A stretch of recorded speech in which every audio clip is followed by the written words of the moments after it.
Ayun na may... Unboxing time!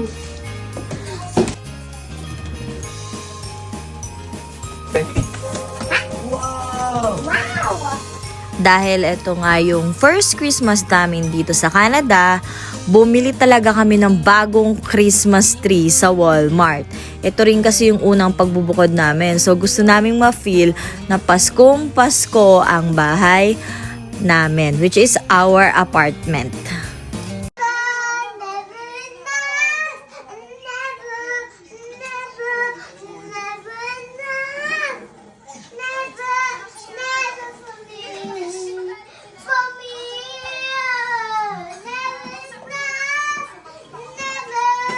Dito sa Canada, uso yung mga yard sale, yung mga donation ng mga tao sa community na hindi na nila ginagamit. So, swerte kami kasi puro Christmas decoration yung nandito at dito lang kami bumili halos lahat. Tapos magdodonate ka lang kung magkano yung kaya mo.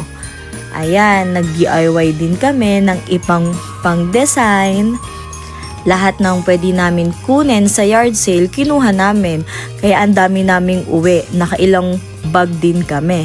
And habang nandun ako sa yard sale, ini-imagine ko kung ano yung magiging design nung wall namin na to.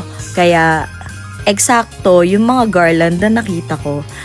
At eto, tulong na lang kami ni Dada sa pag-aayos. Actually, binili rin namin yung Christmas light sa window. Tapos, yung sa Christmas tree, automatic na meron na siyang Christmas light. Kung mapapansin nyo sa mga pictures and video namin, nakadesign na yung Christmas decoration namin, pero hindi pa kami nag-upload ng video. Kasi, September pa lang, gawa na yung Christmas decoration namin. Kasi feeling ko, pagpasok pa lang ng Burr months, Pasko na, iba na yung vibes ng paligid. Kahit nung nasa Manila ako, masaya ako nakakita ng mga ilaw sa mga malls, lalo na sa SM. Nakaka-excite at nakakatuwa kasi ito yung unang Pasko namin ng sarili kong pamilya. Last touch mula sa aming little angel na si Afi, our God's gift.